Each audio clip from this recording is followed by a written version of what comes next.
Thanks, everybody. Are we going to play a video or no? I heard maybe we were. No video. Okay. Well, then we're gonna. Oh, wait. Here we go.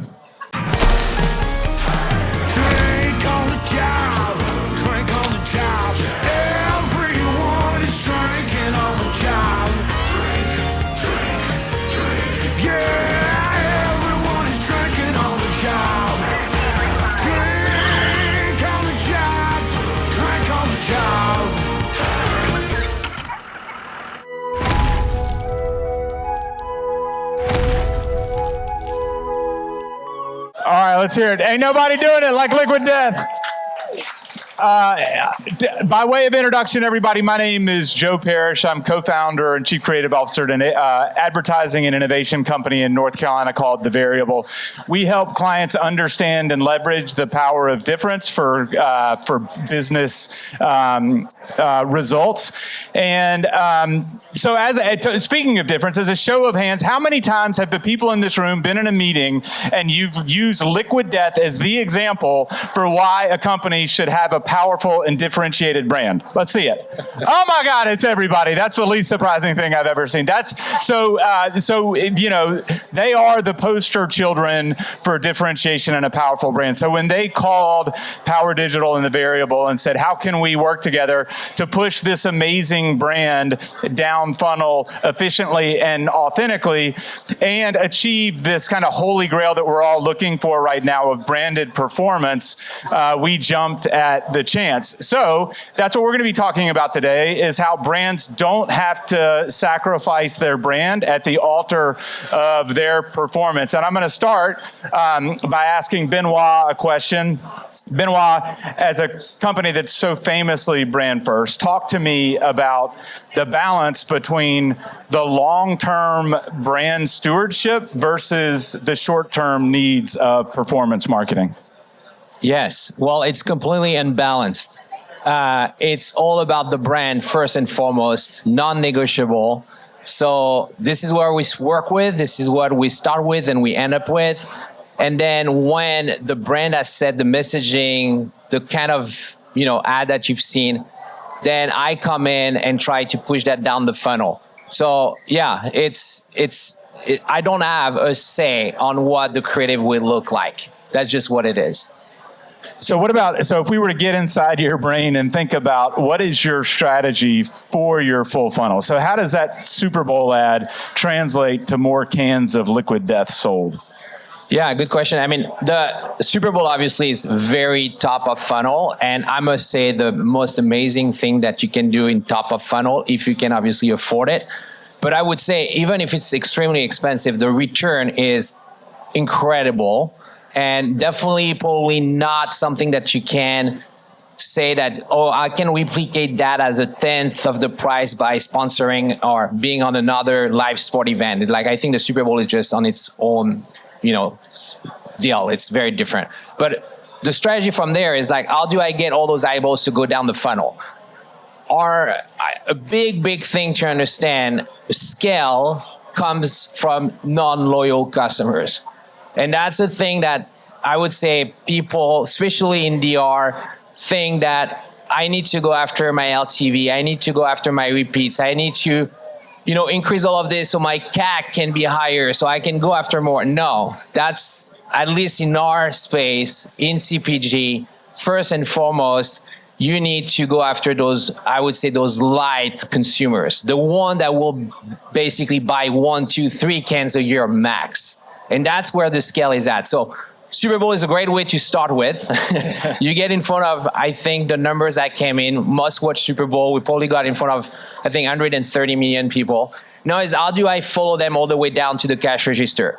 We don't have D2C. It's all retail, obviously Amazon and Walmart.com on the digital side, but then all brick and mortar. So it's how I'm going to get them there. And it's going to be a lot of different impressions. It's going to be a lot of different messaging. So it's, from consideration to conversion, but it's definitely making sure that you don't push it too fast down the funnel. You need to do the right amount of ads and the right amount of messaging to get them down there. So that's activating omnichannel. That's across the board, offsite, onsite. It's everywhere you can with the right message. Amazing. Alexa, tell me about the role of creativity as it exists in the current performance marketing landscape. Creative is the biggest lever brands have to pull nowadays when it comes to improving performance marketing success. I would say that's probably one of the biggest mistakes that I see brands make is they come to me and, they say, hey, my ads program isn't working. But I think, I've layered on and tested all these different demos and interests. And I asked them, okay, well, tell me about your creative strategy. And they're like, oh, well, that's a different team that runs that. I don't oversee that. I don't really know what they're doing. I just push whatever they give me. And nowadays, you could make the ad account as perfect as possible from a tactical standpoint, but that's only going to get you like 50% of the way there when it comes to success. If your creative isn't speaking to your audience that you want to reach in a way that they care about and about things that, they want to achieve or problems they want to solve, you're only going to be able to achieve 50% of the success that you want. So it's really a non-negotiable nowadays when it comes to performance.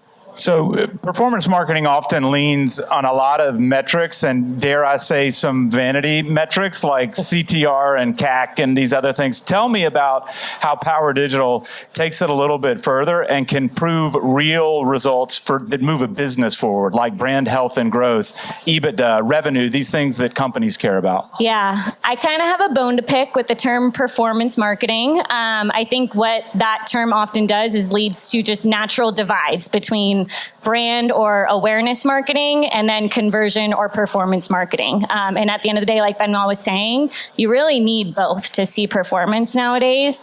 And ultimately, the problem that causes is siloed budgets, siloed teams, and ultimately brands really over-indexing more heavily into one or the other. And again, you need both to really be successful. And so what we see oftentimes when I talk to brands is they think, awareness isn't going to be responsible for driving performance, and performance channels are often just like overly measured and overly managed to the point where they're not really speaking to our target audience anymore, and then they're not driving performance. And at the end of the day, marketing's job is to drive sales and brand and customer loyalty for you guys. If it's not, I don't care what your ROAS or your click-through rate or your CAC is. That's all that we care about. And so at Power Digital, we've invested a lot into things like incrementality testing through the form of MMM, match market tests, so that we can actually understand the incremental impact that a dollar spent on TV has on the business versus a dollar spent on Google has on the business. And often what we see is those channels that are those more awareness channels have a higher incremental return, and those channels that have the best ROAS and engine have the worst return and are usually the biggest source of waste for your brand. And then the last thing, then I'll get off my soapbox, is we also use a tool. We use it heavily with Benoit and Liquid Death that we actually built internally at Power Digital that allows us to look at how creative is performing beyond just those in-engine metrics like ROAS and click-through rate and conversion volume, where we're actually able to match back how strong a creative concept does at acquiring higher lifetime value customers. And often what we see is those ads that look really good from a ROAS and click-through rate standpoint are not acquiring the highest lifetime value customer because they're leaning so much on promos or discounts and things like that. So that's why we love working with a brand like Liquid Death, because they've always put their brand first. They've always put their customer first. And that's what ultimately drives performance at the end of the day. Yeah, I just wanted to add, there's no awareness, there is no performance. There's just one funnel. That's just what it is. Right? So people are trying, hey, we're going to do awareness there, then we're going to convert. No, you have to make it all work together. At Liquid Death is just one funnel. Yet there's a brand team that takes care of the creative, but that's just the creative. What comes down after that is where we place that creative is one team. That's that funnel. If you start dividing that, you're already lost. Yeah. So Matt, speaking of that, Liquid Death just fearless fucking creative courage. So talk to me about how you work with performance teams and the creatives at Death Machine to make sure that you're not selling the soul, chasing clicks and conversions. Yeah, I mean, it's honestly a dream job. As both Benoit and Alexa said, selling the soul is non-negotiable. The brand is the brand. It's the entire market advantage. And so when you're operating from that place, it makes it really simple to make compelling creative. You know who you're going after. You know the types of content that's going to resonate with them. I think a lot of times when marketers think about performance and they think about brand, they feel like they have to serve one or the other. And that's really not the case at all. If you're not serving brand, you're really not serving anything. And the situation I'm in is really enviable because we get to, work with Death Machine on a consistent basis, really be integrated as a part of their team, highly collaborative, in the pursuit of really great creative that is going to drive, action from the audience that we know what we love, know what they love. And then working with Power, it's like setting a softball on a tee. It's like, we know we're going to be doing this awesome creative work. You guys tell us where we need to tee it up, and then we just smash it. So it's really a great position to be in, highly collaborative. And the teams, I feel like, really all work well together and speak the same language. All right, so Benoit, going back to your comment about there is only one funnel, there are a lot of marketers probably in this room that they don't believe you, or at least that terrifies them, and they're trying to figure out how the hell are you doing that. So what's your one piece of advice you give to a marketer in the audience who's struggling to convince leadership that brand and performance can coexist because there is one funnel? Well, it's going to take a bit of time for sure. And it's easy at the end of the day. And you've probably all seen that. If you just focus on your bottom of the funnel, if it's just your conversion messaging. I mean, we have the AG1 guys right before us, and they felt it, like all bottom of the funnel. And now we have a guy on stage that says we don't care about CAC. Yeah, for sure you don't care about CAC anymore because you fucking killed it, right? So now you have to go with top of the funnel. But that's exactly what happens if you just do bottom of the funnel. You're going to run in circle with the same audience over and over, and that's not going to work. So you need to work your top of the funnel. But you cannot just work your top of the funnel because, yes, your CFO is going to sweat because he's going to see the dollars going and he's not going to see the immediate return. And he's going to ask about your ROAS. Now, at first, you're going to have to educate your CFO that ROAS means nothing, right? You can get a high ROAS on branded keywords at 9 all day long with zero incrementality. You need to get this incrementality. You need to get your new to brand. So ROAS means nothing. So bottom line, you need to educate internally. And I must say, internally, I'm working with people that just care about the brand. And that's why Liquid Death is where it is. But they also understand that that brand has to drive people to the cash register. And now that's why they see the full funnel is needed. And it didn't take long to convince them because the numbers speak for themselves very, very fast. Great answer. Matt, tell me one of the things, whenever I talk to you, I think you and Benoit see the world pretty similarly, but talk to me about your view, like when we get clients and they're, maybe they're thinking too much about performance or or I don't know that you can think too much about brand, but how do you help them course correct? I thought Polly from AG1 really had a great take on this, and I definitely agree. I think sometimes marketers can get in this place where you forget that you're a human being that views content in the world. You sit at home on your couch at night, doom scrolling like the rest of us. Everybody has a group chat, and you know that the threshold to get into that group chat share is pretty damn high. It's not just some normal bullshit, right? Like, it's got to actually speak to you in a way that you feel compelled to spend some time with it or to share it. And so I think, when I'm working with clients that get into that space, it's encouraging them to think like the human beings they are in the evening, like after they go home from their jobs, the person they are around their friends. Because like Benoit said, when you've got a great brand and you know who your audience is, you know the stuff they want to see, you know the stuff they're going to resonate with them. Yeah, I feel like that's like a big missed opportunity for a lot of brands is they get so caught up in the product and how they stack up to competitors, and they don't really do the due diligence into who their audience actually is and what they care about. And I think that's where audience defines everything that you do in marketing, right? From the channels you select to the media you go out with. And so I think that's step one always. I'll add to that.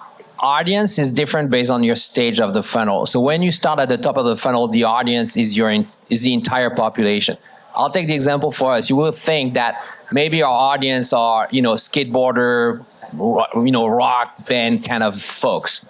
Top of the funnel, we go after everybody but those folks. Like, we know those folks are loyal. Again, need to go after the folks that are not loyal. I'll give you an example. When we go to Florida, guess what? Well, the best ad unit that we run in Florida is an ad unit targeting 55 plus, saying that buying Liquid Death will look cool for their grandkids. That's a hardcore 55-year-old. But that's how you have to think about it. You have to think about not just your core audience. If you just think about your core audience, it's not going to work. That's great. So, Benoit, Liquid Death is always tilting at marketing windmills. Like, everybody now wants to be Liquid Death. So what is something you can tell the marketers in this room that they should be keeping an eye on? What's the next thing that whether it's media, creative, go to market, whatever, what's the next windmill you're going to tilt at? I mean, for me, I'm paying a ton of attention to Amazon getting into live TV. This is a big deal. Amazon DSP on live TV is going to be massive for top of the funnel, but all the way to the bottom. I'm sure a lot of you are working with Amazon, and the beauty of Amazon, it also has a halo effect on the entire retailer set.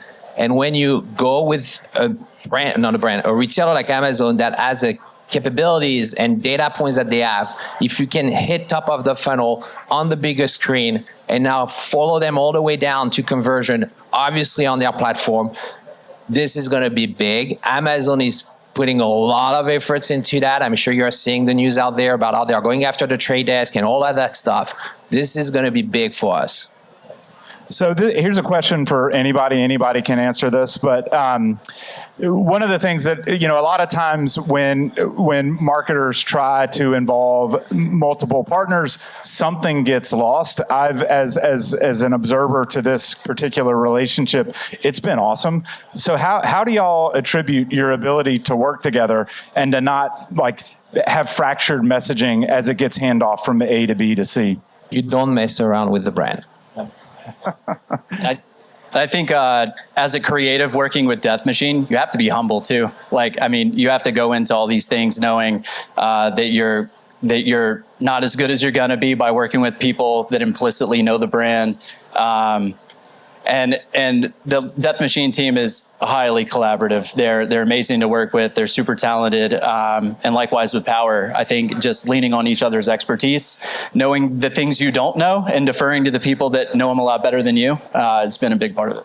Yeah, that's what I was going to say, was just deferring to everyone else's expertise and just kind of letting everyone cook and not letting egos involved has been really, really key to the success of the partnership. That's great. One last question again for everybody. I feel like you learn something new every time you spend $1. And so what's one thing that you feel like you've learned through this engagement that was either not what you expected or confirmed what you expected? I mean, for me, what I confirm is affinity on ad units is key. And you never know what is going to work. And it's not because you have, at least for me, that I've worked before with brands that were not like Liquid Death, is that it's not because the brand is so strong that you cannot really move around with it, with creating too many variations on what you can do, that you cannot find things that convert really well. Mine was just going to be that, the sky is the limit when you have the right brand that you're working with. I think what's really cool about our partnership with Liquid Death is being able to support not only the bev side, which, most people know Liquid Death for, but also the merch side of the business, which is a huge driver for driving LTV and just general brand affinity. So I would echo what Benoit said earlier of, brand is king and, marketing's just a lever to get that out there. Don't mess with the brand. Y'all are like a broken record, but I love it. Why would you mess with that brand? All right, I think I'd love to open it up to some audience questions. I know Benoit walks into this place like a rock star, so I'm sure everybody has some questions. Hi, thank you. Super insightful. Curious if you can talk a bit about collaborations. I know Liquid Death partnered with Elf. Just curious on your collaboration strategy and reaching new audiences. Well, that's a good question, like collaboration is key to go after new audiences, right? Audiences that we wouldn't get in front of if we were not going to collaborate. Now, I think Liquid Death is very unique where brands come to us and want to work with us. And that's amazing. So, because I think they want to also get the virality moments that we're able to create. Health is a perfect example. I think Health won a Cannes Lions just because of the campaign that we did together. But that was also amazing for us because we get in front of that audience that we probably wouldn't have got in front of if we haven't done something with Health. So we always think collaboration about new audiences, but also, again, going back to the brand. And I just saw that 2 days ago with another brand that wants to work with us. And they want to work with us, but they cannot take it working with us. Meaning that when we come back with, ideas about what we're going to do, it's like, oh no, that's too much. We cannot do this. I was like, well, this is what it is. It's either you take it or you live it. And 2 days ago, they left it. No, we are not going to be able to do that because this big global CMO is like, oh no, we can't. And I was like, well, then this is what it is. But so we won't, negotiate again with this. We're lucky enough to be at that stage now where we are allowed to not negotiate. This is just what it's going to be. You come to us because you want the virality. Well, you better be ready for it. So that's how we look at it. But after that, from a media standpoint, anytime we do those kind of collaboration, I'm obviously getting in front of their audience, and I need to be able to retarget that exposed audience. So exposed audience is a big thing. If it's just to collab for the sake of collab, it's great for top of the funnel on a single impression. But if you cannot go back to that audience after, it's a big thing. Like, I don't know if you've noticed, but because it's brand new, but we just are now getting into the Kelly Kelsey podcast, not gonna lie. And obviously, it's not just a podcast, it's crazy across all channel. A big thing, it's a great audience for us. Mom, she's pregnant, she's drinking cans that look like a beer. It cannot be any better. Now I need to be able to get back in front of that audience. And so part of those moments need to allow me to do this. Hi, I'm Thiago. I have a question about the future of the brand, because you're talking a lot about your plans today, what you're doing today in terms of how you're building the whole funnel, and I think that's amazing, a huge fan of the brand. But how do you keep up with that culture that you're building? How do you keep up with those audiences? How do you make sure that you continue being relevant? And like, what sort of tools? Like, how do you make sure that the conversation is still relevant a year from now, 2 years from now? I mean, you will hear Mike, our CEO, talking about this. Like, think about it, SNL. What did they celebrate? 50 years anniversary. They've been going at it for 50 years. They've been funny for 50 years. Almost funny for 50 years. But that's exactly how we operate. He talks about it. We're an entertainment company. We sell water, but we're an entertainment company as well. And so the way we keep entertaining is by running it the same way as you will run a show. Right. And so the way we approach it, it's, we have table read every Thursday morning, and we come up with ideas, and we throw ideas at all of us and pursue those ideas. The Super Bowl ad you saw is an idea that came up 2 years ago, right? Drinking on the job was a 2 years ago idea, and he ended up on big stage 2 years later.